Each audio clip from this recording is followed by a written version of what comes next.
Welcome to the February 3rd, 2021 Board of Zoning Appeals Site Design Meeting.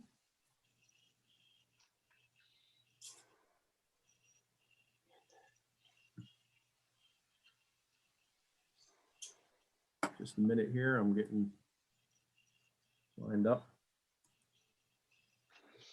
All right, so the meeting protocol is as such. Staff will control the slides displayed throughout the meeting. Applicants, staff, board members, and members of the public should give their name first whenever speaking. Applicants and members of the public must be sworn in before speaking for the first time.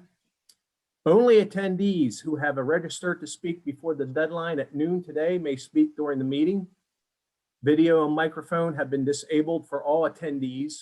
Attendees will only be given the capabilities to speak when they are called on during the public comment period. Board members who need to recuse themselves from voting will be temporarily removed from the meeting and readmitted prior to addressing the next item. And if the board needs to go into executive session, they will call into a separate conference line, and all video and audio on Zoom will be temporarily turned off until they are ready to return to the regular meeting. Chat has been disabled for everyone. And of course, this meeting is being recorded. At this time, I'll hand it over to our chairperson, Mr. Joel Adrian. Thank you, Eric. This is the February 3rd, 2021 meeting of the City of Charleston Board of Zoning Appeals Site Design. Present are Andrew Hargett, Amanda Barton, Jeff Webb, Ruthie Ravenel, Kelvin Uge, and myself, Joel Adrian. Present from the planning staff are Eric Schultz and Lee Batchelder. These proceedings are being recorded. We ask that those who speak identify themselves for the record. We will conduct this meeting in usual fashion. We will first receive information from city staff about the application and their recommendation. If the recommendation is favorable and no one objects to the application, usually the Board of Zoning Appeals treats the matter as being uncontested and passes it as a matter of course. If, however, the city recommends against the application or there is opposition to the application, we treat the application as contested and hear from the applicant and anyone else who is in favor of the application. Next, we hear from anyone opposed, followed by a short rebuttal from the applicant.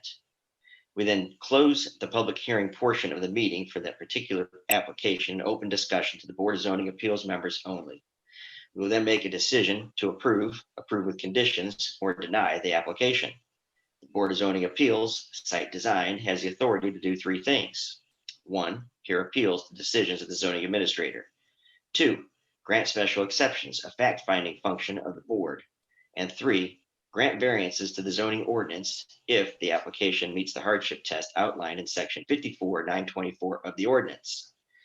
The board may deliberate and make a final decision on a matter by a majority vote of members present at the hearing and qualified to vote, provided that not less than a quorum are present qualified to vote.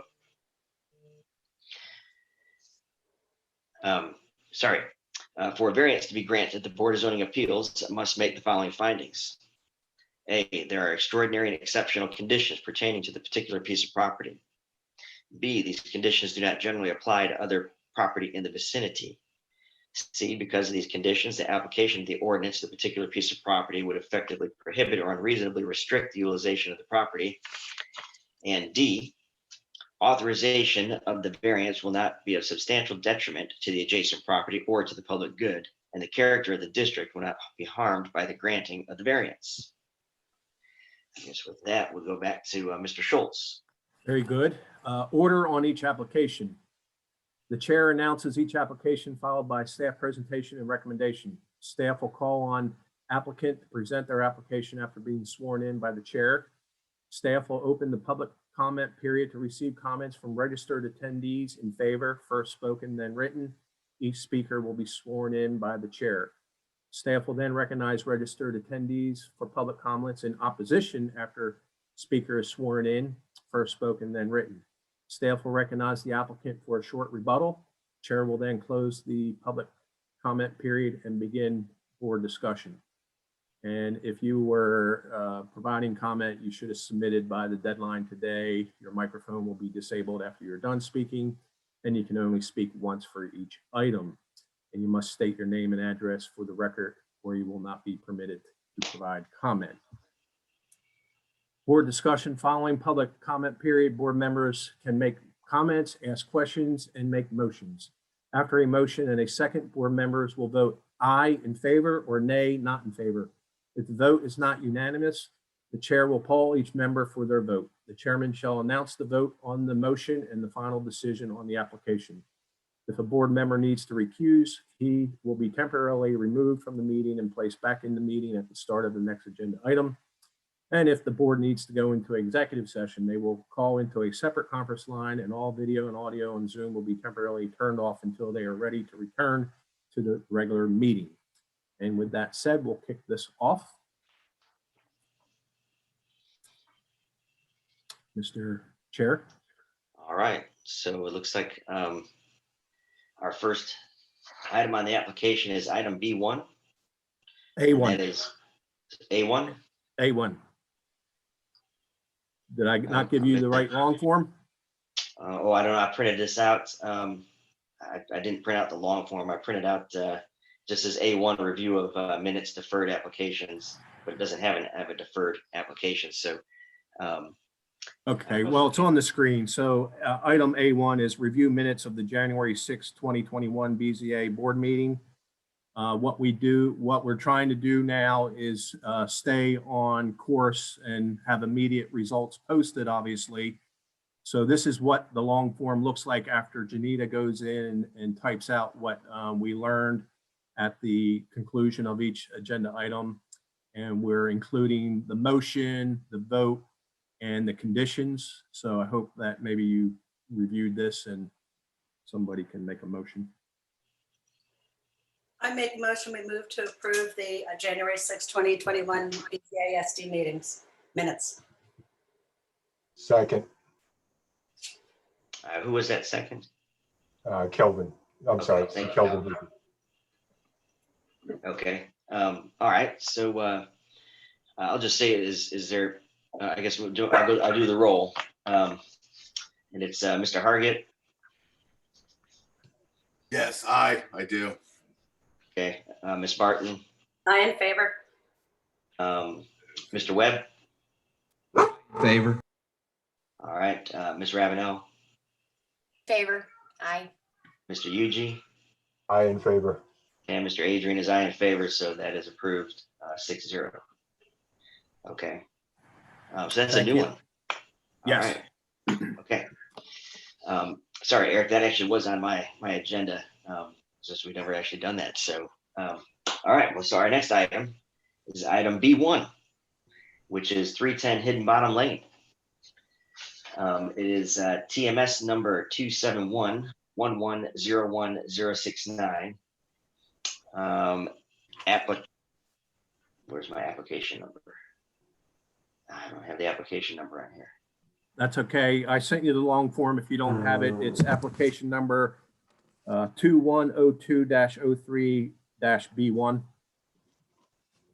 Okay, very good. And it is requested variance with section 54-327 to allow the removal of one grand tree, zone DIR. My apologies about this. Okay, and at this time, I guess we can line up our attendee, Cy Goforth.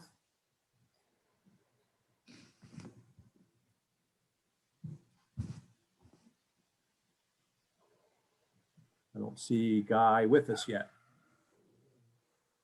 Yep, I'm promoting him to be a panelist, Eric. Oh, okay, very good. All Hey, right. I'm here, guys. Sorry about that. I was a little technical difficulty. Very good, Cy. Just stand on the sideline there and let me go through the presentation, and then you'll present Yes, sir. as per the chair's instructions. All right, so this is the application for 310 Hidden Bottom Lane.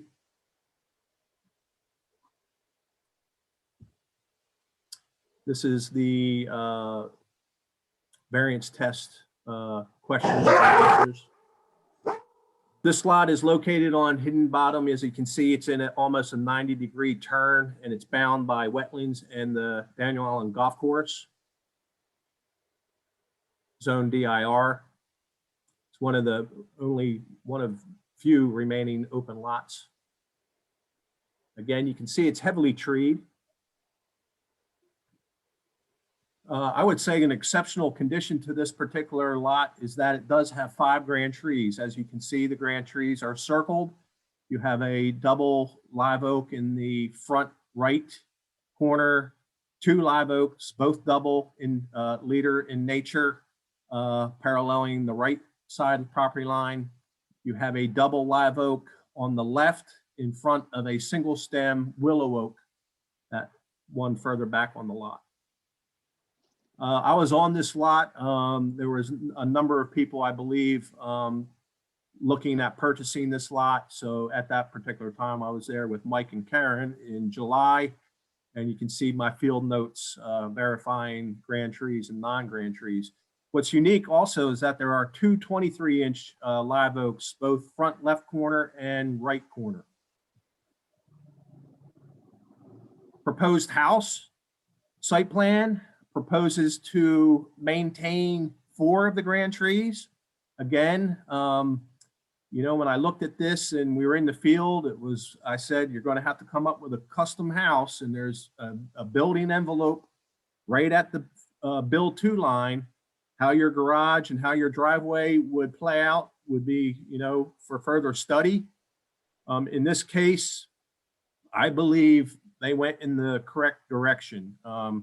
To sacrifice 2, if you were to flip this and put it on the right, and then also possibly impact the grand tree on the front right corner.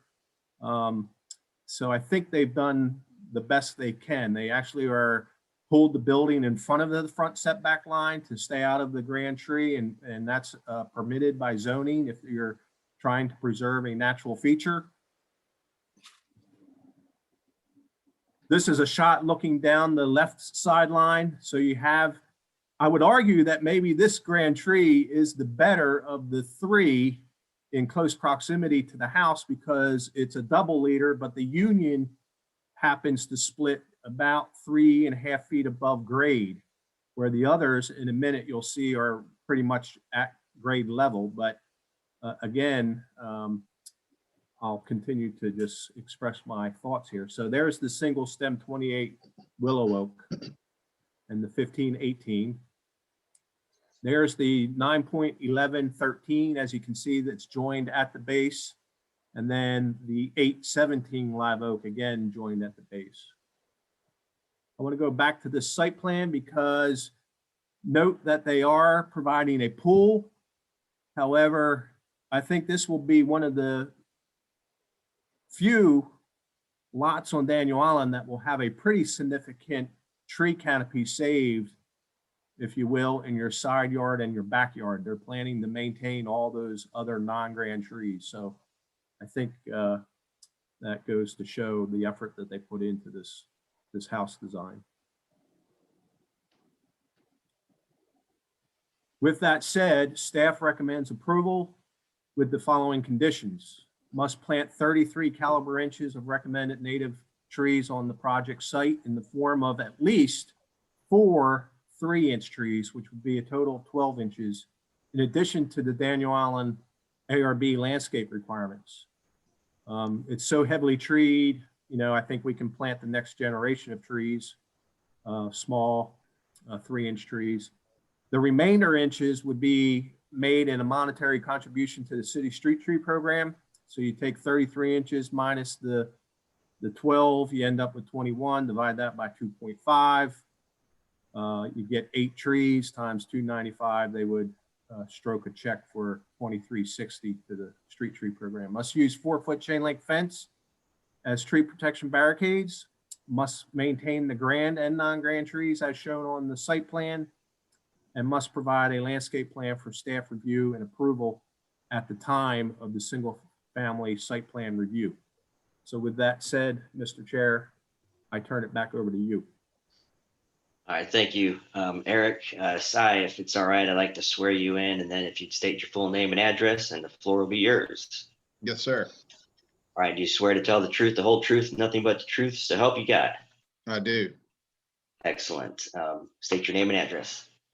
My name is Smith Cy Goforth, Senior. I go by Cy, and my address is 1 Woodford Street, Daniel Island, South Carolina, 29492. Thank you. All right, you can present, add anything or whatever you'd like.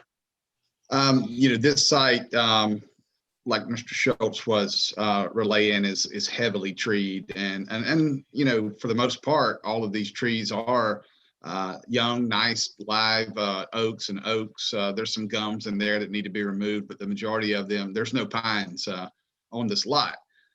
We've gone through a painstaking design process here. I mean, this is not ideally what this client wanted when they began this process, but they have understood, as I'd relayed to them, that this is going to be tough, and we're going to have to ask for some leniency, but we're also going to give some things. And they welcome that, and the fact that they want to save as many trees as they can. They just want to build a house, and this is very non-typical. You can see this home and the shape of the pool, which the pool right now is wrapping around the radius, the protected radius of that 1 grand tree. And I believe once it's done, it'll really be a great example of how to build within these tree canopies. I've got a lot of experience building around these trees. I've had some issues over the years, and I've really learned from those issues on how to protect these trees. And of course, we will be providing that chain link fence and monitoring these heavily throughout the process. We've already engaged Bartlett to come out and fertilize these trees and keep them healthy throughout the build process. So, we're going to a lot of extent here to make sure that not only we get approval here, but that we also achieve what we're saying we're going to do, which is protect these other trees, and specifically protecting one of those trees, that 23-inch oak on the front right, which is a very healthy 23-inch oak. And we're preserving that one and preserving a lot of other ones that would be allowed to be taken down. But that 23 specifically, because, it will be a grand tree in a year or so. Or maybe, Eric, maybe you could fill in that blank for me on the timeline of when that tree would grow that extra inch. But to save that tree and remove this other tree, I think it's a great compromise. And with the rest of these caliper inches that we're throwing in and the mitigation, I think that these clients are really going above and beyond to remove this one tree. Thank you.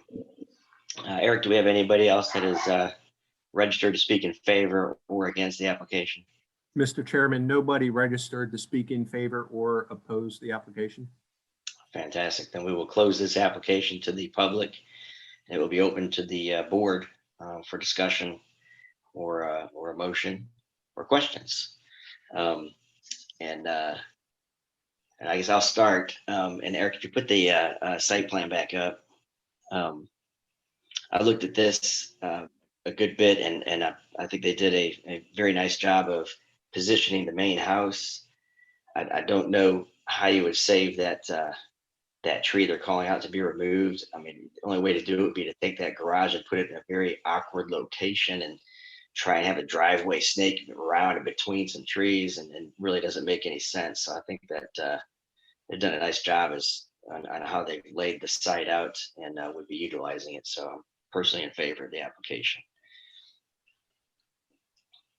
Yeah, I agree. That's particularly well done. Can't make an omelet without breaking some eggs. That's right. I just have I'm sorry, this is Kelvin Hugie. I see the 2-car garage and I see some stairs. Are there rooms or something above? Yes, sir. There'll be a dependency above that garage. But those stairs are on the inside. Okay. What's the size on that willow oak? 28 inch, and it's a, let me The go willow back or to, water? it's a 28 inch and it's a very high canopied willow oak. And the trunk from ground observation is very solid. I put a little picture in the lower left there. That's the trunk, and then the canopy's high, so there should be no issue with that dependency over the garage impacting any crown. Mhm. I'm talking about the one that's being saved, right? The one that. Yes, Yeah. the 28-inch willow oak is behind the garage. And I'm talking then, about the one that's wrapping, the pool's wrapping. okay, so that one would be the,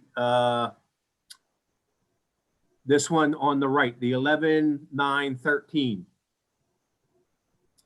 That's the one that's further back. And again, it's a double union. So if you're, you know, the pool would be wrapping right around the way the tree's oriented there in that photo.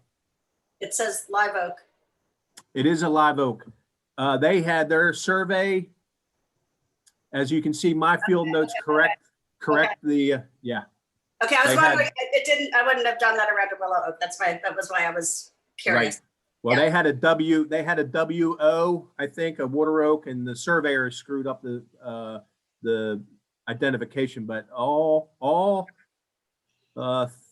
4 double trunk trees are live oaks, and then you have the 1 single stem willow oak. That gives me a little less heartburn with the removal. All right, is there any questions for the applicant or any other comments? And if Make not, a motion that we approve with the staff recommendations. I'll second. was that you, Ruthie? Yes. All right, so we have a motion for approval with staff conditions by Mr. Hargit, seconded by Ms. Ravenel. I'll go through the roll. Mr. Hargit, Aye, in favor. Ms. Barton, I in favor.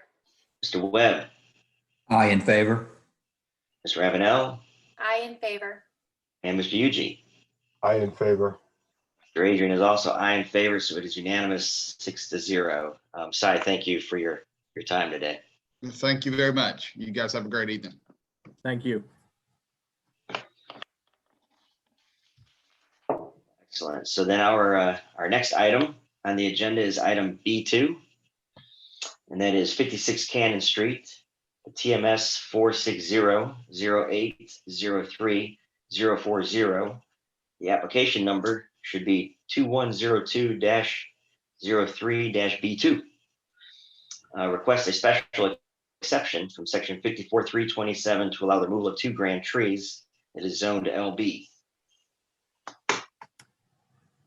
Very good, thank you. And for this one, Scott, we can promote Mr. Matt Klein,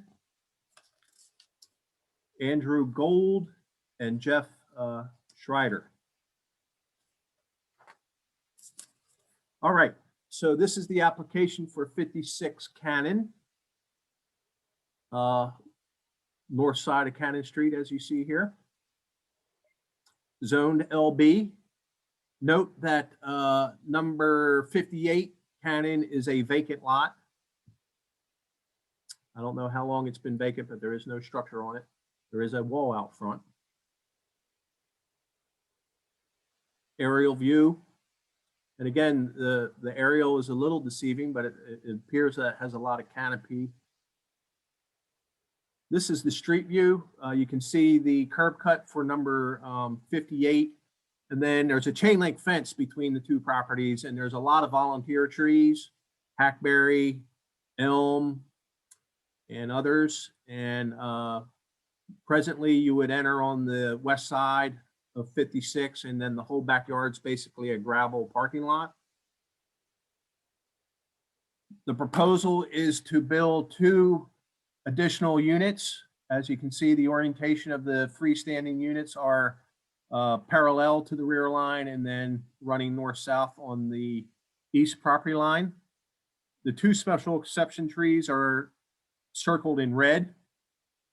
There are a couple other protected trees that will be removed, but through surveying, they determined that the minimum number of 8-inch trees be maintained, co-shared on that property line or just inside the property line will be maintained. So they meet that requirement.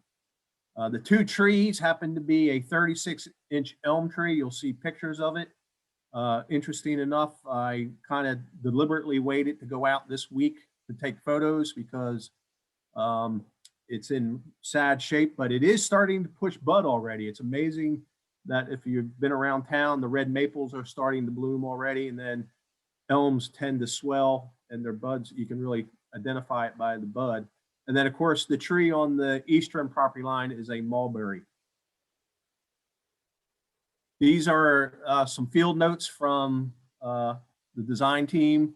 So we're looking at tree number 3, a 17.5 mulberry, D, decay, hollow, and then tree number 19, a 36-inch D in decline. These are the photos that the applicant submitted. These are the city photos. So this is the 36-inch elm. If you were to zoom in on the left portion of this tree, it's a single stem and then it splits. That's the more viable side of the tree, and the buds are starting to swell. The right-hand side, as you see, is basically a stub and covered in vines. The 1317 mulberry is a volunteer growing against that masonry wall. It's got some decay. I think it's been just, falling apart over years or whatever's been going on back there in that parking area. People have been pruning it, not in the proper manner and what have you, but it is alive. With that said, staff recommends approval to plant 16 caliber inches of recommended native canopy trees on the site. That may be somewhat difficult. We'll go back and look at the site plan. I forgot to add in that they could plant a couple, hopefully, and then make the residual inches in a monetary contribution to the city street tree program. Must use 4-foot chain link fence for the protected trees to remain, and then provide a landscape plan.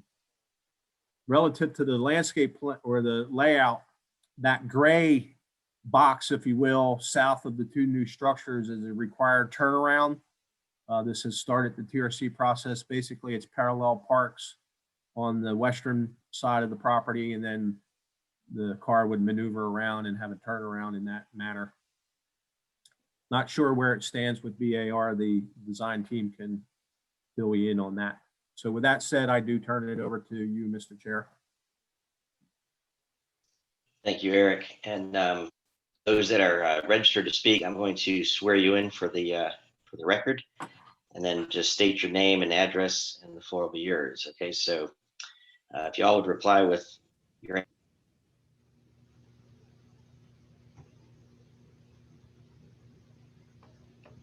Well, you disappeared, Joel.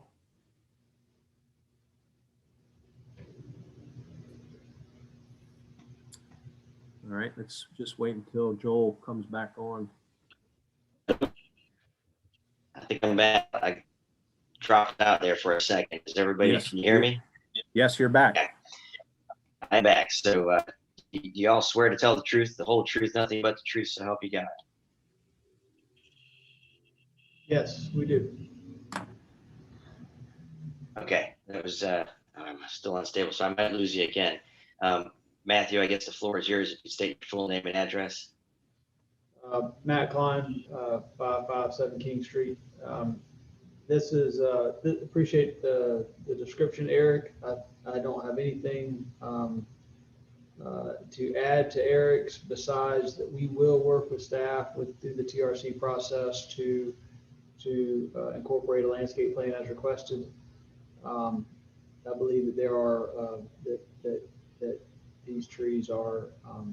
We did get Mike Russell to go out there and on our behalf and take a look and make sure these trees were, in his opinion, acceptable for removal.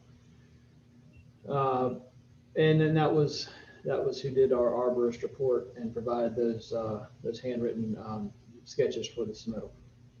But happy to answer any questions. Let me know if there's anything I can do. Yeah, okay, thank you. Is anybody else registered to speak? This is Andrew Gould. I'm the designer of the project. Likewise, there's not much to that. I'm pleased that we're able to retain quite a lot of the trees on the property, all up the driveway, and the one tree right behind the existing structure, so it's still going to look like a fairly verdant lot after this is built. And yeah, the trees that we're removing are, you know, pretty damaged and unattractive as it is. So hopefully this shouldn't be controversial. All right, thank you. Eric, was there anybody else registered in favor or against? Mr. Chair, nobody registered to speak in favor or oppose this application. All right, thank you. Then we will close it to the public and we'll open it up to the board for discussion or questions. Was on the application, I'll start. The application, did it list the hardship? I guess it doesn't have to use a special exception. I think that we need to remember special exception. That's correct. This is a fact-finding function of the board. Yes, no, okay. Very good. I'm good with it. Anybody else?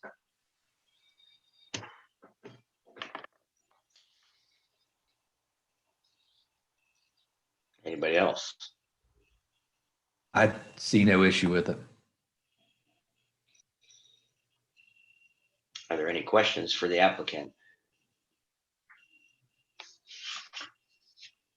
And Jeff, would you like to make a motion? Sure, I'll make a motion to approve with staff recommendations. I'll right. second. All right. All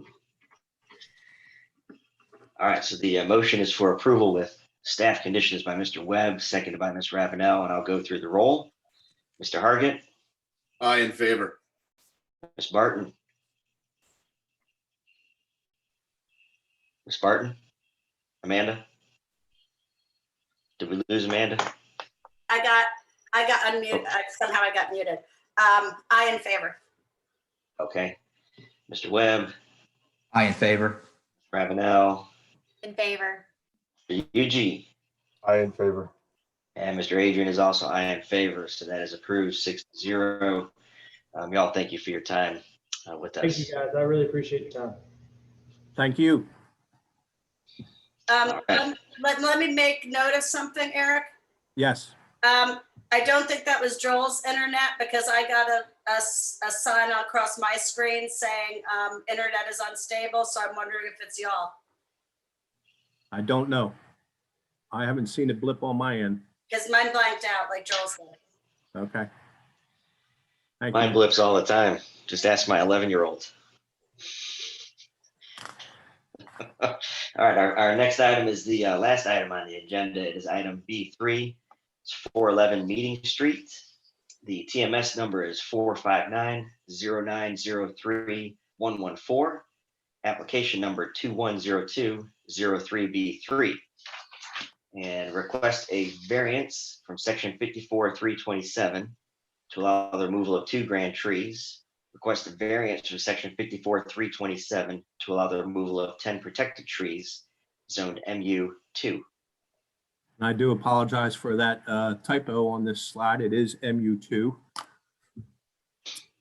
So for this application, Scott will have to promote James Wilson and Troy Miller. And then also Mandy Herring if we need her to speak.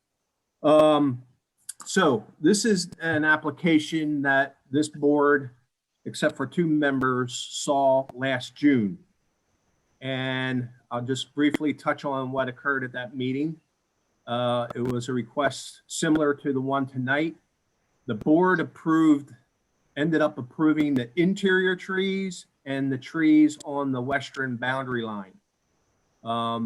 They denied the removal of the trees fronting Meeting Street and Mary Street. The applicant has the right to allow a 6-month lapse and then apply, and that's what they've done. It's been over 6 months since that meeting, and we'll move forward. This was the original description of their hardship test questions and answers, and then of course their arborist letter. This letter came in a few days ago. I added it to this presentation. It was modified slightly, and I'll allow the design team and the applicant to go through this these items addressing the hardship test. Again, this particular property is bound by Meeting, Mary and Reed Street. It's in the central core business section of the city, obviously.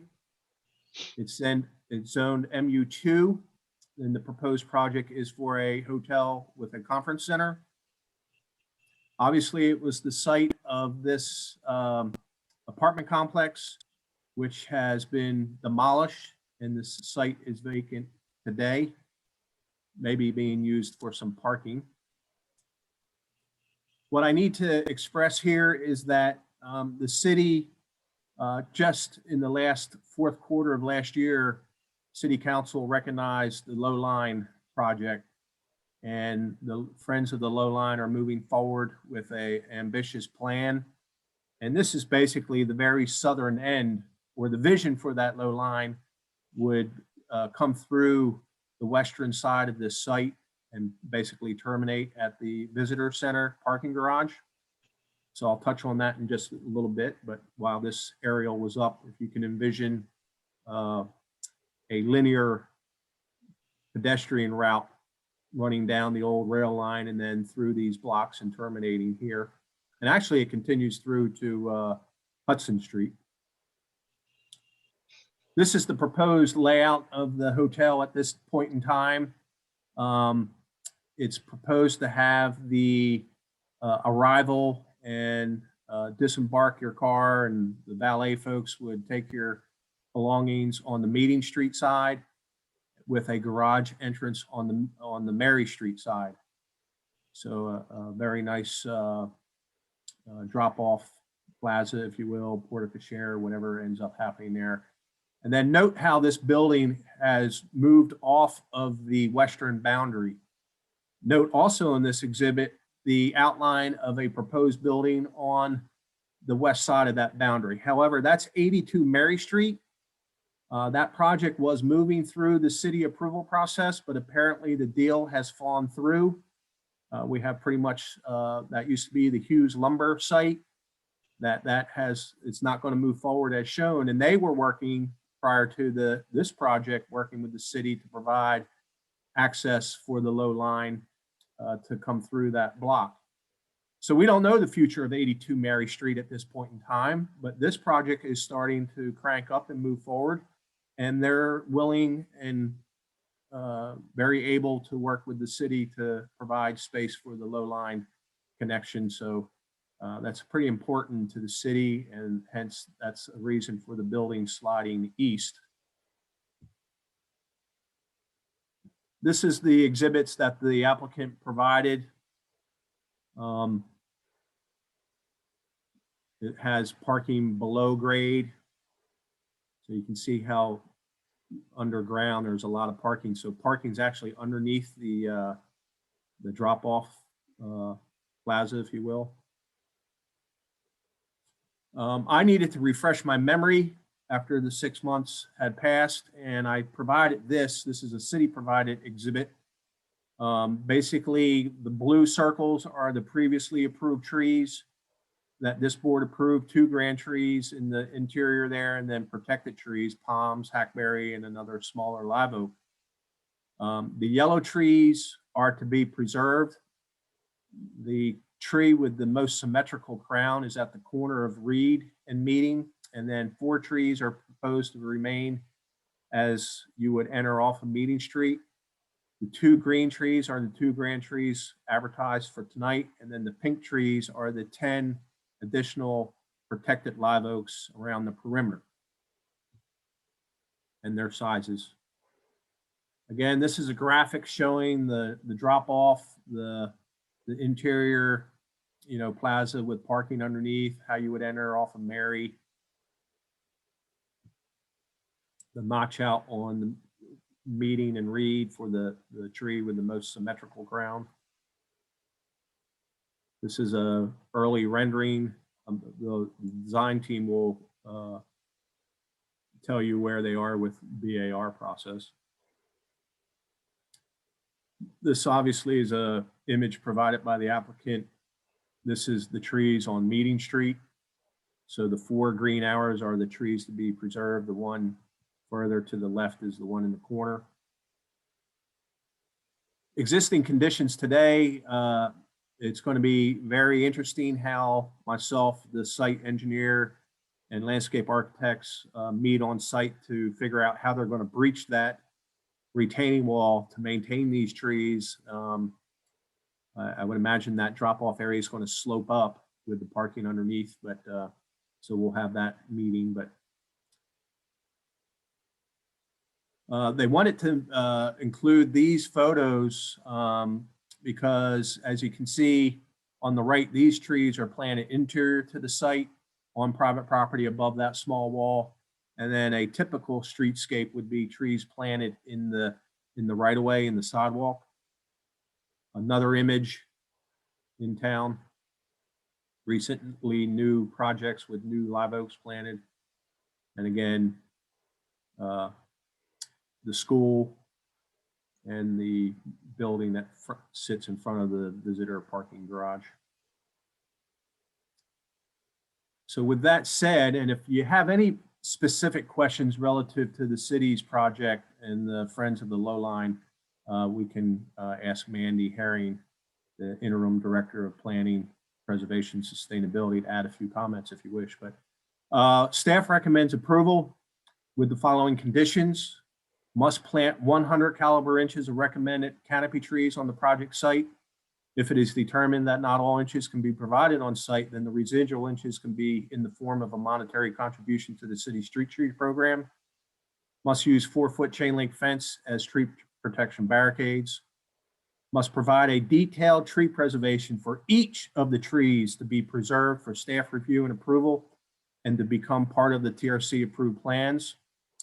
Must conduct an on-site meeting with the design engineer and certified arborist to review the plans for breaching the retaining wall near the existing trees at the hotel entrance drives. And the design team must continue to work with the appropriate city staff on the low-lying area and design. All right. Where, thank you. Has the applicant been unmuted and I can swear them in? Yes. Okay, if everybody would just respond, do you swear to tell the truth, the whole truth, nothing but the truth, so help you God? Yes, they do. Okay, so then whoever wants to speak first, floor is yours. Just state your name and address for the record. Great. Thanks very much, Mr. Chairman. My name is James Wilson. I'm an attorney with Womble Bond Dickinson at 5 Exchange Street, Charleston. And here on behalf of the applicant, along with Troy Miller, who's also signed up to speak as well. There are probably a few things we'd like to speak about this evening in support of this application. But just to kind of make sure we're all straight on the request this evening. As you see on the slide that Eric has up, what we're requesting along Meeting Street is the removal of 2 grand trees. They're in place right now. There's 6 grand trees along Meeting Street, and we're requesting approval, a variance to remove 2 and to preserve 4 of the grand trees. As you see in the corner, bottom right corner of Meeting Street, you'll see that little the corner area. That actually is an open area that has been notched out of the building, so to speak, to set back the building there to allow for that grand tree on the corner to remain and create kind of a seating open area there on the corner. And then as you go over to the left-hand side along Mary Street, you'll see these, there are no grand trees here, but these are a series of protected trees along Mary Street that would be replaced. What you see, the little squares you see along the curb side of Mary Street, those are locations where new trees would be planted. Same thing along Meeting Street. In addition to preserving those 4 grand oaks along Meeting Street, the design calls for also planting new trees in the along the curb there, meaning within the Meeting Street. So, so that's the request. The site is, as Eric was describing, is a little unusual here in that first, these trees that were planted in the 90s, they were planted on the, on the inside of the property line.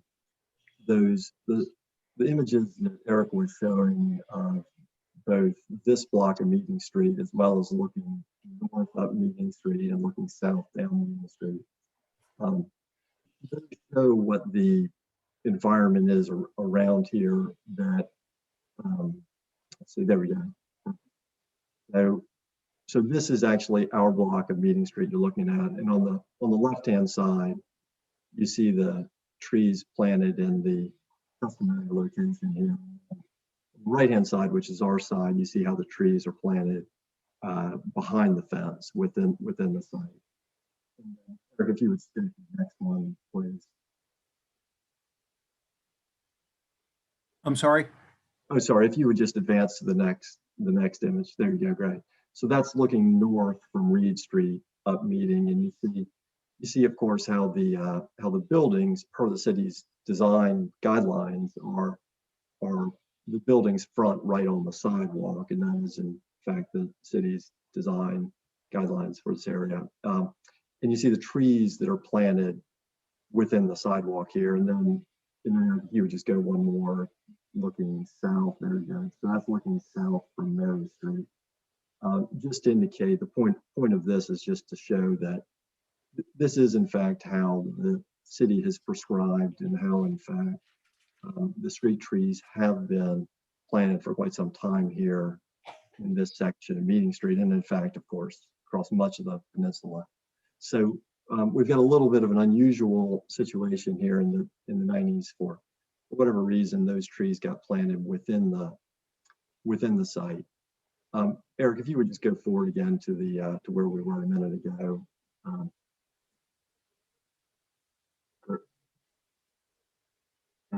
I think were we in the other direction there? So, Which way? just to the current plan where you were when we started.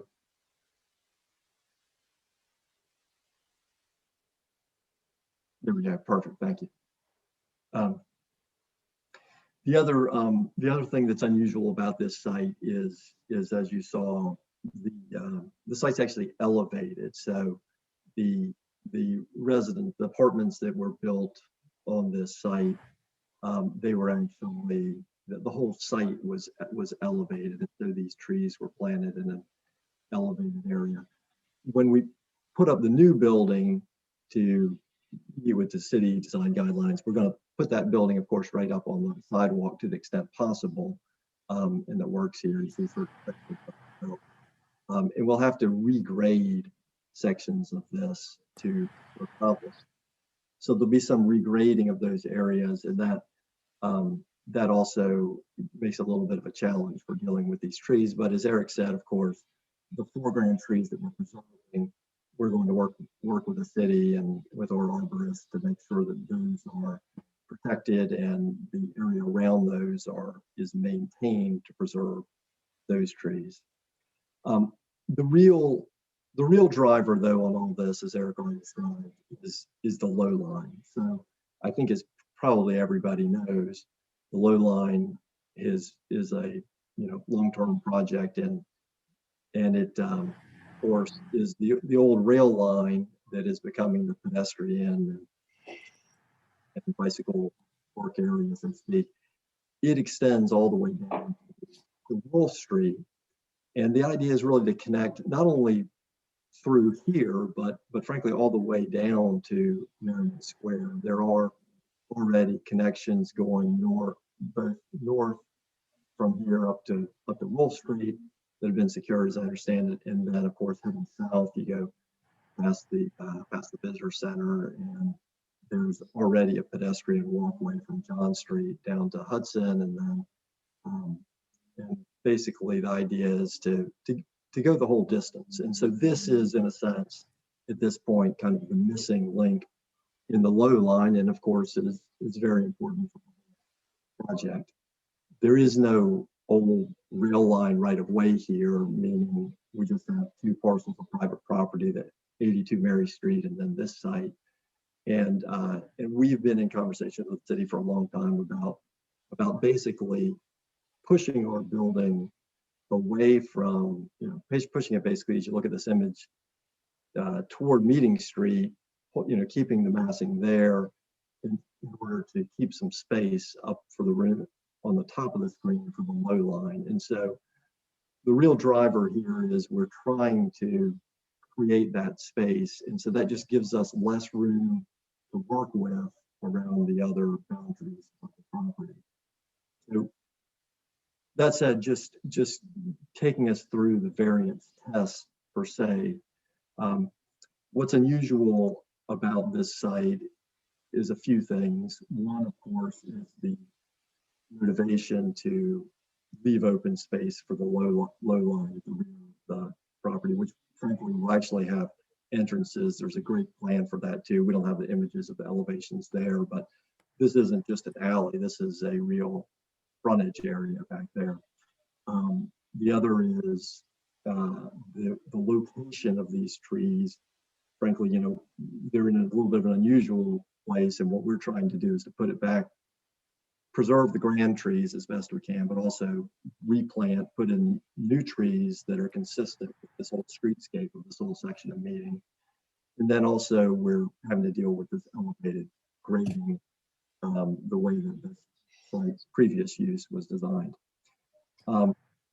We think that without the variance, we would be unreasonably restricted in terms of our ability to both meet the city design standards that we're trying to adhere to, consistent with this area of Meeting Street, as well as to accommodate the city's desire for the low line on the other side of the property.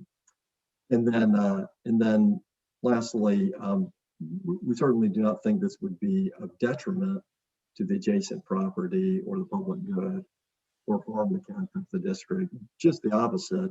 We think creating the low line in this connection is to the great benefit of the district and the public. And we think that preserving the foreground trees and planting the new trees and designing in a location in a way that is consistent and adheres to the city's design guidelines is all a good thing. So we believe, for those reasons, that the proposal here is a good one to accommodate these various goals and reach a good compromise to achieve all of these things. And with that said, we would request the approval, and of course, would be glad to answer any questions. Thank you. Thank you. I'm sorry, I forgot who else was hang on here. Corey Mr. Miller, Miller. would you like to add anything? Okay. Excellent. Then Mr. Schultz, is anybody else registered to speak in favor or opposed to the application? Mr. Chairman, we did have one individual registered to speak in support, and that would be Mr. Scott Parker. Scott Valentine, my Scott, if you could promote him, please.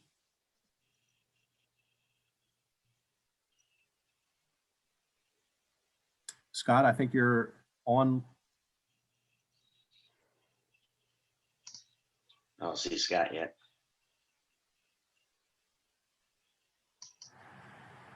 Oh, I'm hearing him. You hear me now? Yes, I gotcha. Mr. Parker, if I can swear you in and then state your name and address for the record, please. Do you swear to tell the truth, the whole truth, nothing but the truth, so help you God? Yes, I do. Excellent. So my name is Scott Parker, and my address is 302B King Street. So I am here to speak as a member of the board of the Friends of the Lowline, but I'm also a landscape architect. But first, to talk about the Lowline, I want to applaud this project in the efforts that it's taking to enable the Lowline to be what we really imagined it to be, which is a continuous route from Marion Square all the way to Mount Pleasant Street and hopefully beyond. If any link along that way is broken, then the entire low line would suffer. And so, I mean, the effort that the Bennett Hospitality Group is making to enable the low line to come through here, in my opinion, is a huge gift to the city, and I think should bear special consideration by the BZA in light of the requests that they're making tonight. And since I have the floor, I mean, I think the points that the applicant is making with regard to the fact that the trees that were planted there are planted at a different elevation and really don't represent the way true street trees in our city are typically planted, and all of the other points that they've made, I think I speak in support of their application. So thank you very much. Excellent. Thank you, Mr. Parker. If there is nobody else registered, then I will close the application to the public and it'll be open to the board for discussion or questions. And I'll start. I guess my question would be the 2 grand trees along Meeting Street called for removal. One of them looks like it's the one on the, as I'm looking at the site right now that you have up here, Eric, the one on the right side, I don't necessarily see a way around that tree being removed unless there's significant change to building footprint. The one on the left, I get that they're trying to mirror, it looks like, that element on the right over to the left side, but maybe there's a way to adjust and that tree could remain if it was a tree that's same quality as the one immediately to the right of it that's scheduled to be left. So I guess that'd be my question is, Yes, could so is it the 25.7 inch? that is plywood? correct. Yeah, that one is 27.5. And that would be the last tree on the row. So it would be that one right there with Yeah. the red arrow to it. As you can see, as I stated last meeting, and a particular reason I supported it then was obviously the importance of this lot relative to the low line, and then also just urbanism and a central lot in the central business district. I think that was just an unusual. And then the fact that these were planted on private property and the way they grew, if you will, toward light or away from what you can imagine that concrete pad was, the apartment building. So these trees do not have symmetrical crowns due to that structure being there. And hence you see that one there. So it looks a little top heavy. Again, I think we'd have to go in and examine that tree very carefully to see the unions on those lateral branches, and it's lean relative. I don't know if that tree is that tree there. It may be. That's a typical condition. But that's all I have to offer on that tree right now. All right, thank you. I guess I'll open it to anybody else that has a question or comments. I think, go ahead. I just, I really don't get it. I mean, they're reapplying for the same exact variance. Essentially, we did not. We said, yeah, you can cut those trees down in the center and figure it out. These trees, in my opinion, they're tough urban trees. Yeah, they're leaning away from the building, which is perfect because so it seems like the site should easily be able to be built upon. The trees are doing you a favor. Then they show photographs that actually enhance the counter argument. It's showing almost a great alley going down Meeting Street. And they're saying, hey, let's take it out and put new trees in that aren't going to do well in these sidewalk little pits. They also don't mention that they wouldn't really need a variance if they were city trees. So I'm lost across the board on this. And then the protected trees going down Mary Street. I mean, I don't even know how old that survey is because a couple of those trees might be grand trees by now. you know, you got what, a 23-inch oak and a 22-inch oak there, Eric? So these are my measurements as of 1/8. The largest one is the second one due west of the corner, a So January 23-inch 8th live this year. oak. What's that? January 8th this year. Yes, February or January 8th Yeah, of I this see. year, I got went back out and measured each tree. So the closest one to being grand is that second one due west of the corner at 23 inches, yes. Again, all sizable urban trees. And we know that urban trees only, you know, the average age span of an urban tree is 12 years. That's it. I mean, Charleston trees, when they planted all those live oaks, how many did they lose? 40%? 44%? Pretty substantial number, right? So here we have trees that are doing well. And what they're really telling us is that the low line is more important than these trees. And I don't see it that way. I think these trees make Meeting Street what it is. And I'm not interested in putting trees in prisoner pits and hoping that they might do something one day. Oh, we got trees now that are established and done. Those are my thoughts. I think Andrew has a point. I can tell you that I do remember them when this was done. And but I can't quite recall, as I feel like the site was already raised prior to the trees being planted. And if I recall correctly, the reason they were planted on the private property was because they had more space for the roots as compared to the tree coffins that Andrew was just referring to. And I respect, you know, the city staff and city policies, but the live oaks and little tiny tree wells in areas with very small sidewalks is actually not a good design standard to have. You know, the city's been doing it forever, but it's not great for the trees. So I don't think that's a very good argument. I did vote in favor of this last time because of the civic aspect of it and the importance of the low line overall to the city. But they really didn't try doing any modification to the design that I can tell. And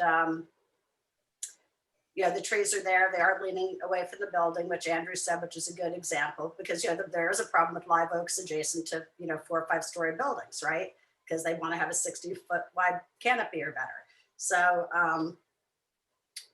you know, I don't know if we can, you know, if this were to go forward, I don't know if we could dictate anything with the streetscape. I think that the tree wells that are further up Meeting Street make a whole lot more sense than what's shown on this plan. So that's just more thoughts than a decision or anything leading towards one. But I have a question, and I apologize if I missed this portion of the presentation. I'm kind of confused about where the low line is on this map. Let me go back to this, Ruthie. So if plan north at the very top of the proposed structure, you see 4 red dots or 4 red circles. Okay, That is okay. the western boundary line. That is the western boundary line. And at this point in time, there is no existing railroad easement or anything. This is owned privately, and then on the west side of that property line where you see what looks like a building is privately owned. So in order to have the vision of the low line, you know, move forward, the city is approaching privately held land to give up land to provide an access, a public access easement through the block. So I can't speak to the exact depth that they're showing that building is off the property line. I have heard that we need a minimum of 10 feet. We don't, again, know what will happen on the western side. 82 Mary, that project apparently went belly up or fell apart. So when that gets back to the table, we'll be negotiating, or for lack of a better word, negotiating or asking for a little bit of land there, as they showed, to provide that public access easement. Of course, the vision for the low line is to have that space activated. So I believe the urban design of this building will have retail, coffee shop, whatever on that ground floor, maybe an accessory use to the hotel, whatever, but does that help you? Yes, that's very helpful. Thank you. I just wasn't seeing it Right. spelled out as So much. I mean, I if guess you- my comment on this would be, if you're going to sell the low line, let's see some more low line in the presentation. Yeah. I still don't. Well, I still don't. Mr. Chairman, Here. Mr. Chairman, I don't know if I have an opportunity to answer any of the questions, but I At would this like point, I to. think if someone directs a question at you, then you can, but technically you're not supposed to just interject. Understood. Thank you. But I'm interested to know what your Mr. Chairman, if I can interrupt, I just received the message. Mandy Herring, Interim Director of Planning, Preservation and Sustainability, would like to add a few comments, please. Okay, excellent. Ms. Herring. Thank you. Thank you, Mr. Schultz. Let me swear you in for the record. You swear to tell the truth, the whole truth, and nothing but the truth, so help you God. I do. Thank you. Thank you, Chairman. Hey, everyone. My name is Mandy Herring. I have been with the city a number of years, and I am the interim director for the Department of Planning, Preservation, and Sustainability for a little while. And I did just want to reiterate the importance of the low line to the city and to the community. This is the planning of the low line has been going on for almost a decade, if not more. The city has been involved with getting lease area for the low line under SCDOT from railroad. We've been trying to work with property owners. And as mentioned, the low line, which will be a pedestrian bicycle linear park from Marion Square all the way up to Mount Pleasant Street, will be an important, a paramount civic element to the city of Charleston. And where we do not have dedicated right-of-way, we do need space on private property to make the low line happen. If the building needs to shift back to move away from the street trees that are along Meeting Street, that could compromise the low line. We need a minimum depth to make it work. I would also add too that I have on my computer, and I'm happy to share the overall vision for the low line, and you can see some elements in this particular area. I will also add that the low line, it won't just be hardscaping, there'll be landscaping as well too. So there'll be opportunities to introduce additional trees and vegetation along the low line. It will also be the opportunity to help with some stormwater drainage and retention. So I would just, again, want to share a little bit more information about the low line, how this property is unique compared to some other properties. And unfortunately, we were not able to, catch the site planning for 82 Mary in time to get additional land on that side for the low line. But we hope to do so with this property. And again, I'm happy to share some of the visuals. Eric, I don't know if you can go up one more slide. You had one slide that showed a pink area on the back side of the property on that westernmost property line that helped identify, there you go. That kind of shows how the low line will interact with this property, and also that the low line will be activated by the rear portion of this property too, with that plaza area. So again, I would just offer that there is some uniqueness to this property, and just reiterate the city's commitment to the low line and the importance for providing alternative modes of traveling along the spine of the city. Thank you for that. I'll go back to the board. Hi, this Questions? is Kelvin Hugie. Mandy, are you still on the line? Yes, and I am. And you can turn on my camera too if you want, Scott Valentine. I'm here. If that helps. Or not. Well, I'm sorry, man. If you could. You're being promoted now. Hi, Mandy. I'm new to the board, but I'm curious as to the relationship with the landowner or landowners. And the city, as it relates to the low line, is there already a commitment for this use? Is there something that's in writing, a memorandum or something that dedicates this low line area? And I will also defer to the project attorney on this. Not to my knowledge. I mean, this is all part of the process, you know, that as projects are moving through the plan review and approval process, that the city shares the vision for this plan and identifies the needs for this plan, as we would with any city plan, you know, for future park space in other parts of the city, or future transportation improvements in other parts of the city. The city creates and endorses plans to help guide our future. And I will mention that the master plan for the low line that the Friends of the Low Line worked on together with the city council did approve that master plan in December 2020. So just a little over a month ago, city council reviewed that plan, endorsed that plan, approved that plan. The city will be contributing some funding and some long-term, you know, maintenance efforts to the low line as a whole. So again, this low line that stretches from Marion Square all the way up to Mount Pleasant Street. And it'll be a public-private partnership with nonprofits involved as well. I just, you know, I don't know, there hasn't been probably enough information about the low line available to y'all or to our other review boards or to the community in general. So we need to work on sharing that information a little bit better, I think. Thank you.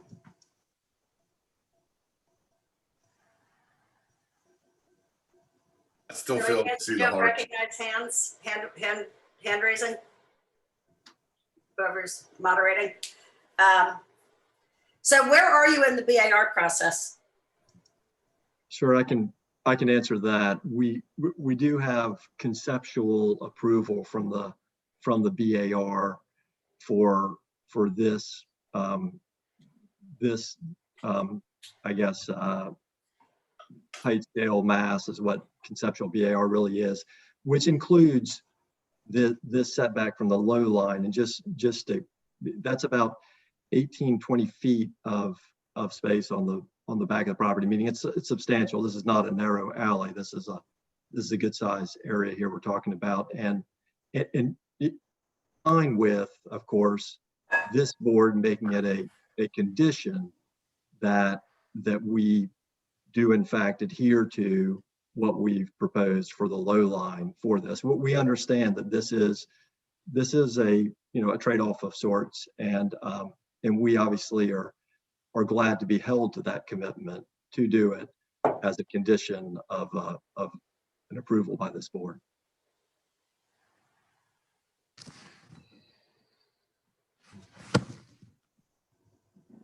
Okay, I guess I understand. This is Mr. Adrian. Understand the low line. Appreciate their holding that. I still don't get, at least on the Meeting Street side, unless it's, I don't understand why the shape of the building cannot be adjusted potentially to accommodate what's there. You know, I guess I don't get that unless it is a different jurisdiction, BAR or zoning or something else that says, no, the building's got to be located at that property line on Meeting Street. So maybe we need clarification on that. You know, I get streetscape, sidewalk, enter building. Obviously, they're not maintaining that here with the large drive court. You know, so if the building was an additional 5 feet back, you still held the low line. Maybe we get to save that tree on the left-hand side. Go further, Joel. I'd say the ones on Mary Street too. I mean, those are protected trees. You want to cut them down and put in small urban trees that may or may not survive. The trees that we know are doing well due to their size and girth. And while I empathize with the low line and their needs, you know, the variance of hardship isn't the low line. You know, that's not really a hardship. I fail to see the hardship since now we've granted the ones that were in the center of the project, and now everything's on the perimeter. It's on the left-hand side as you face plan north and on the bottom. That's an L. That gives you plenty of space to do what you need to do in there. Unless it's just greed and square footage. I don't know. I mean, obviously the project has to be successful in order to do it. So I'm not, I get it, but you can't ask for a better layout for the variance. I mean, everything's on the perimeter now that you want to cut down. We said, hey, yeah, the interior stuff I get, take it away, go to town. And now you're telling me I want more. And I fail to see it. If somebody can explain it to me like I'm 6, I'll listen, but right now I don't get it. Is that a direct question to him? No. Is anybody opposed in public? Mr. Chair, or back to Mr. Chair, no, we only had the one individual registered to speak in support. No other individuals registered. I feel like we're put into a difficult position because I don't see the hardship. I know that city staff is approved. I get the low line. I think it's going to be fantastic. I'll enjoy using the low line at some point. I go back, Eric, if you would go to the 3-dimensional proposed view of this building. I guess in my mind, maybe that's, that goes to the, I look at that and I'm like, okay, if you sacrifice a little here or there, you still have a very successful project. I mean, it's a beautiful structure. There's wonderful massing and shape and form. There's got to be a way to make that still work and potentially keep those trees. And you have an incredible project. You've got your low line, you've got mature canopy that's there. It just requires design.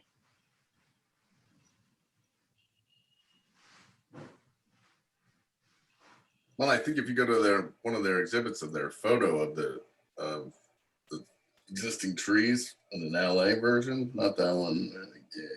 Yeah. So we want to get rid of some of those on the right. Yeah. But look at the building on the left, Andrew. No, I know. But then if you go to the next slide, one that's kind of doctored. Yeah. So that's what we want to do. Well, makes 0 sense to me. Well, the zoning isn't it a build to lot line? I mean, they're telling them to build up to the property line and then. Well, the city tells us that our job is to look out for historic trees. Is that not what we're doing? I'm sorry that the BAR wants them to put it on the sidewalk, but there's trees in the way. And our directive is to speak for the trees. So here we are. Well, this is the chicken and egg conundrum that we face constantly with, because that is a BAR. I don't know if Mandy's. I think that isn't the building Isn't it a policy thing? I thought it was a BAR policy. I thought one of the, I don't know, is it written in the ordinance itself or is it one of those policy statements? Does anyone know the answer to that? I'd have to defer to Mandy if she's still with us.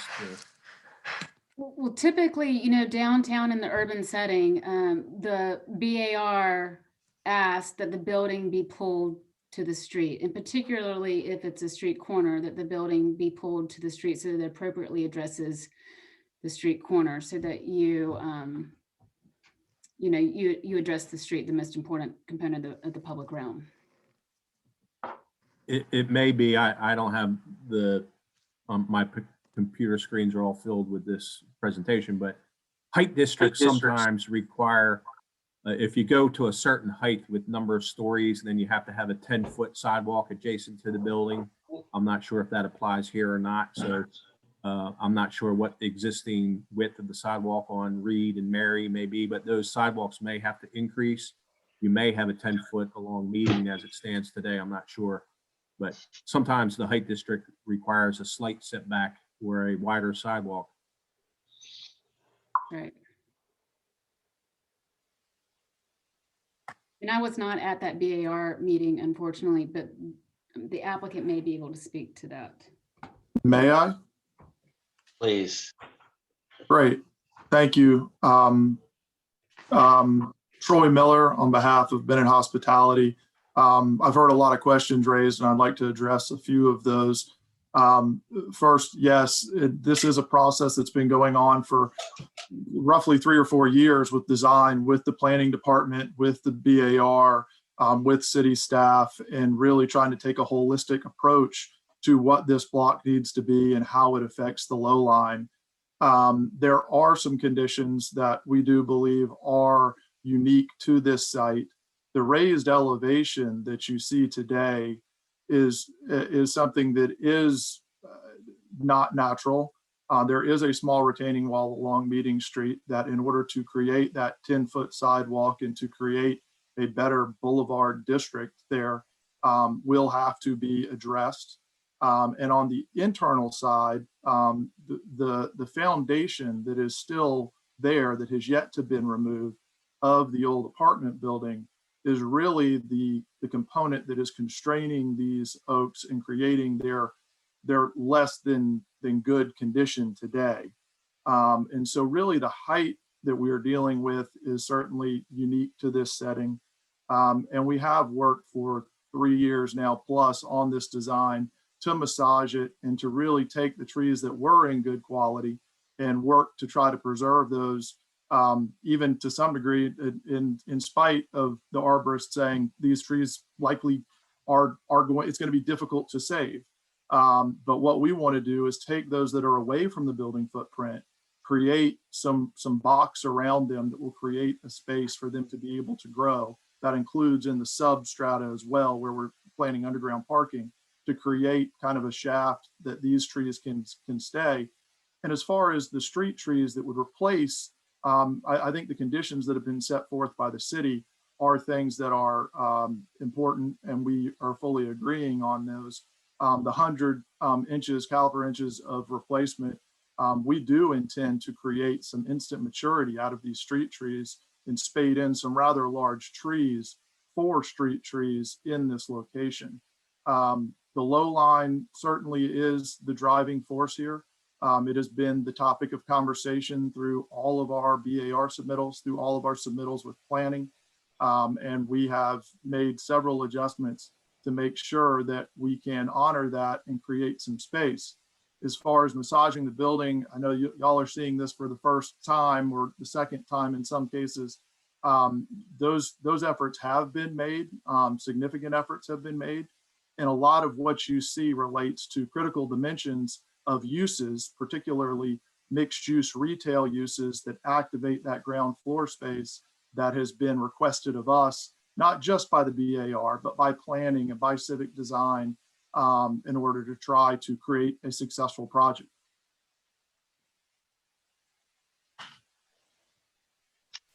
All right, thank you.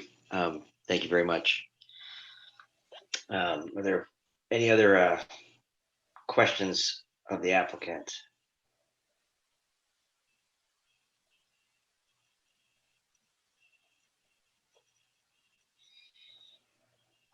Does anybody have a motion? Or you want to talk about, discuss what a motion would be? Well, there's a couple things that I'd mentioned. I think those trees are in fine condition, despite Mr. Miller's comments, they weren't. And second, I do enjoy the marketing of the drawing where it says proper street tree placement. So we're not talking about street trees and street tree placement here. We're talking about a variance, right? And the variance is, I have a hardship and I want to cut down big trees. Doesn't matter if they're on the property or you know, proper street tree placement. Hell, I imagine if they were proper street tree placement, you wouldn't need a variance, right, Eric? Or, I mean, the city would be applying for it, correct?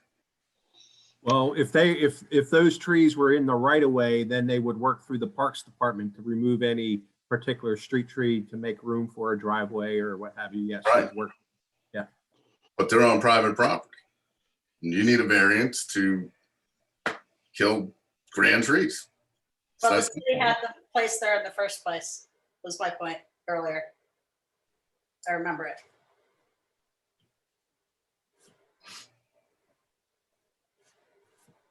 Anyways, Well, I will. I'll make one more comment. On again, I go back to not fully agreeing that the hardship has been proven. When they talk about the height, the elevation of the lot, I understand it's a high lot, but if your plan is to be able to protect at least 4 of those trees on Meeting Street, then it really is. Then where does the elevation of the lot come in as the hardship? If I can protect the 4, why can't I protect the 6? So I struggle with that. Maybe I'll ask Mr. Miller if you could answer that. If I can protect the 4, why can't I protect the 6? Because of the elevation of the lot. Right, absolutely. So again, that goes back to critical dimensions, and if in Mike Russell's letter that was attached to this application, we described a little bit of how we would go about doing this. I believe the idea is these are away from the building footprint, and those critical dimensions of the building footprint. These allow us space to basically leave them at their elevation and to create a raised space around them, almost as a small kind of planter box, essentially. I say small, these will be large based on the size of these trees, in between the openings for the actual motor court off of Meeting Street.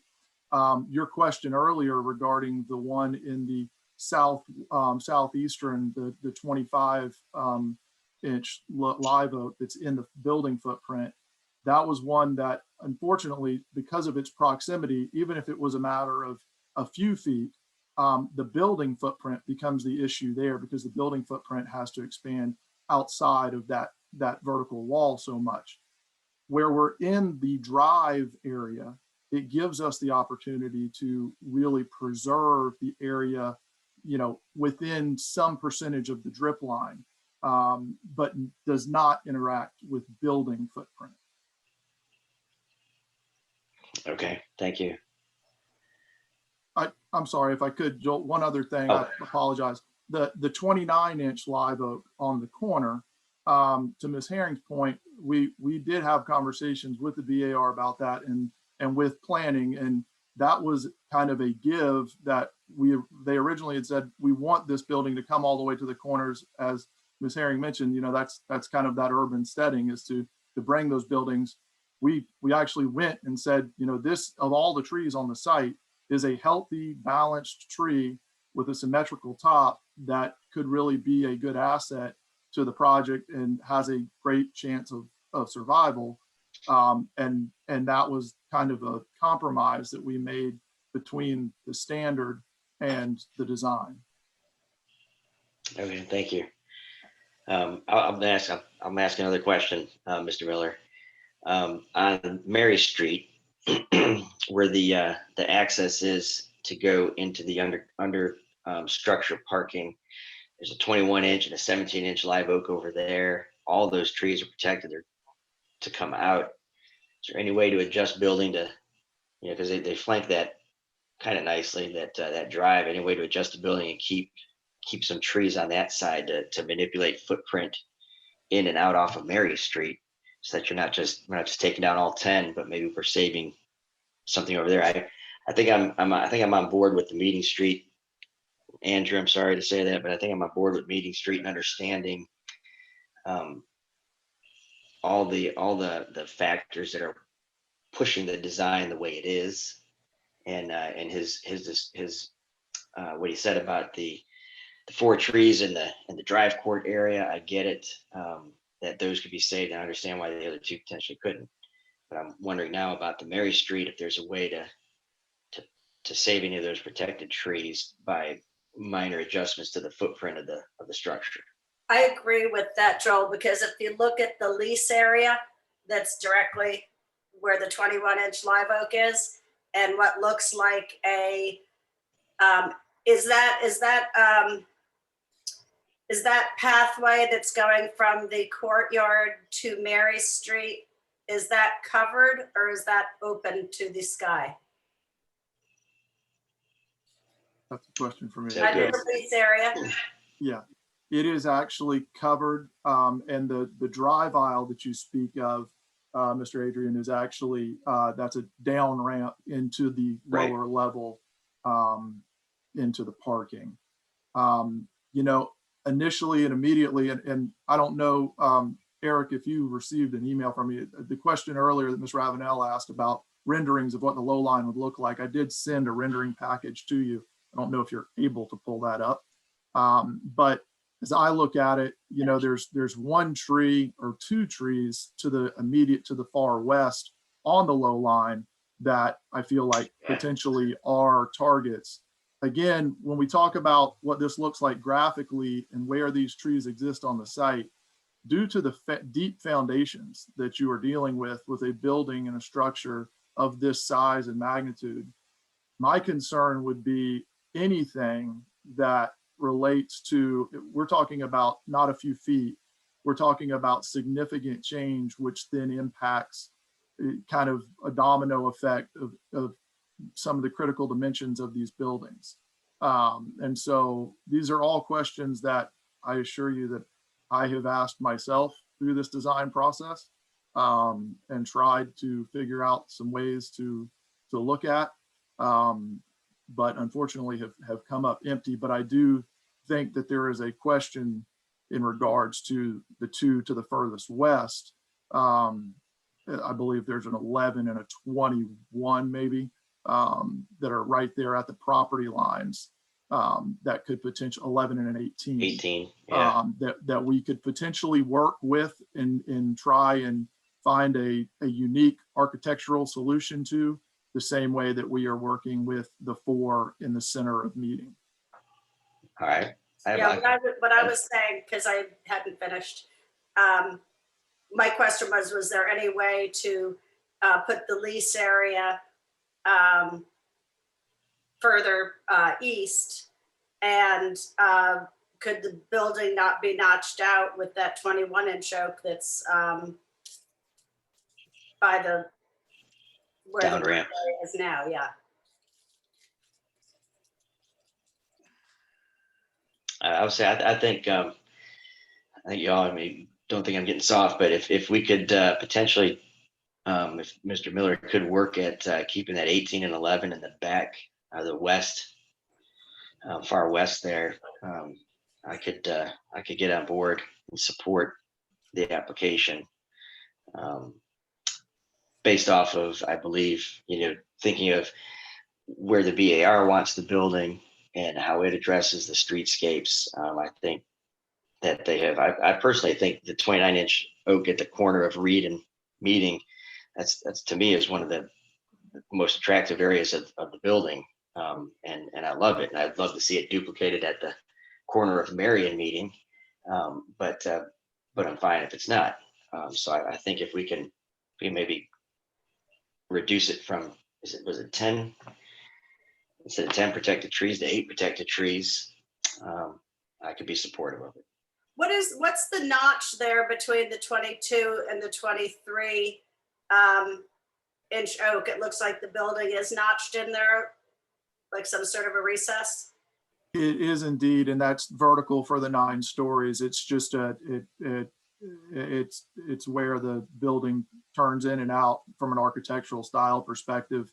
But again, trying to squeeze that 22-inch, the build in order to, in my conversations with arborists, being on site and talking about these deep piled foundations and shear walls that we're going to be dealing with here, you're talking about, in upwards of a 20-foot shift in the building to make that happen.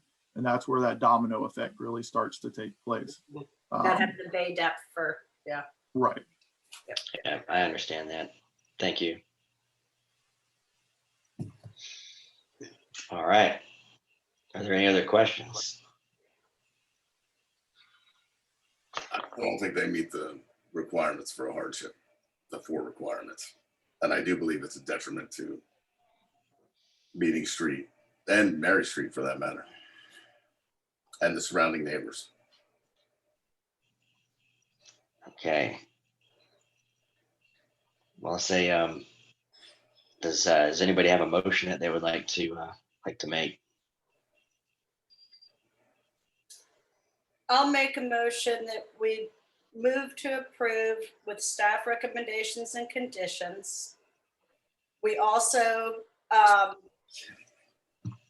to keep the 11 and the 18-inch oak on the on the southwestern corner of the property, adjacent to the low line. And that's part A. Part B is request city parks to allow a tree lawn for the tree replacements along Meeting and Mary Street instead of the specified tree wells. And I Okay. separated that because I don't know if that would fly or not. Eric, can you should we do this vote on this as two separate motions or just one motion for us? I think you can do one motion. Repeat what you want for number B, part B. I have observed that more and more common, our parks representative on TRC committee is requiring tree lawns versus individual tree pits. I know it's case by case and site by site specific, but I believe if I go across the street, let me go back up. You have that example right there with the school. Oh yeah. Very nice. I don't think they were fond of the grasses and some of that stuff planted in there because they don't want to maintain that. But that's a recently constructed school within, I guess, 5-6 years, and they did do a tree lawn there, so it's not uncommon. Well, I'm just thinking, yeah, and I'm thinking of it in terms of, part of the concern has been that these trees are healthy, and that's because they had a little more space, right, than what you normally have with the tree well. So, okay, I would say request for city staff to require a tree lawn along Meeting and Mary Streets for the replacement trees. I hesitate with required because, again, I don't speak for parks. I don't know, if you could word it where request. Right, the design team strongly works with the Parks Department to provide soil volume for great success of street trees. I don't know what you want to say, but I can't require that. What you get for making the motion, Amanda?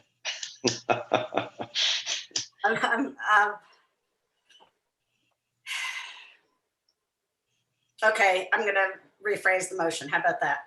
Let's do it again. Yes. Yeah. Okay, I make a move that we approve with staff recommendations.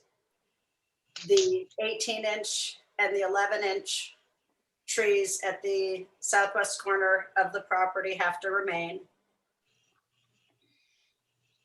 We ask that the Parks Department allow tree lawns on both Meeting and Mary Streets to provide the appropriate soil volume for the street trees that will be planted.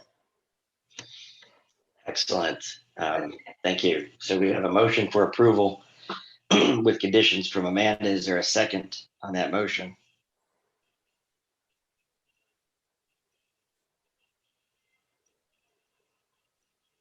I have a question. Was there a contingency in the staff recommendations for the memorialization of the easement for the low line? The best I could do at this point in time, because as Ms. Herring indicated and the design team, it's a work in progress. But condition number 5 says that the design team must continue to work with this appropriate city staff on the low line area and design. Meaning area, 11 feet wide, 18 feet wide, 10 feet, I'm not sure. And then the design, the actual hardscapes and plants and so on and so forth. I believe it's, but at some point in that process will be a formalized easement granted.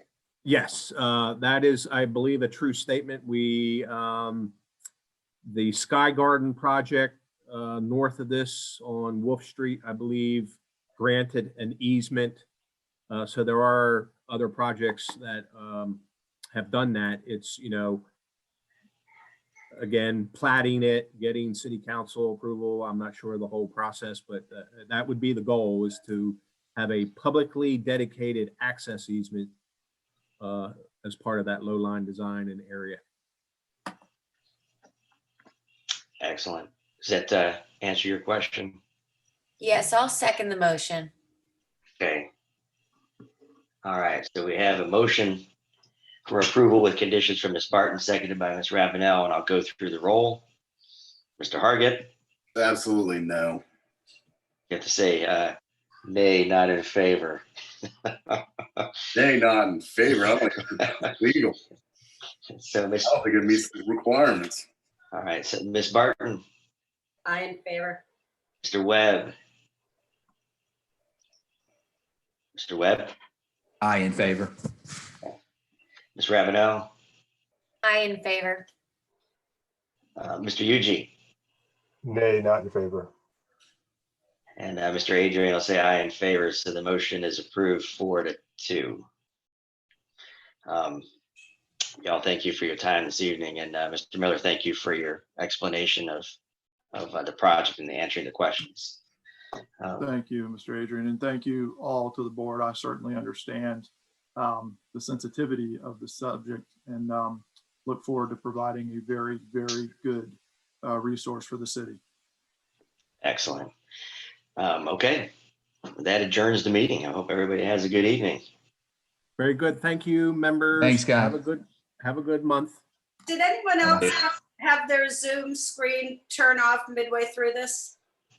No. I did not.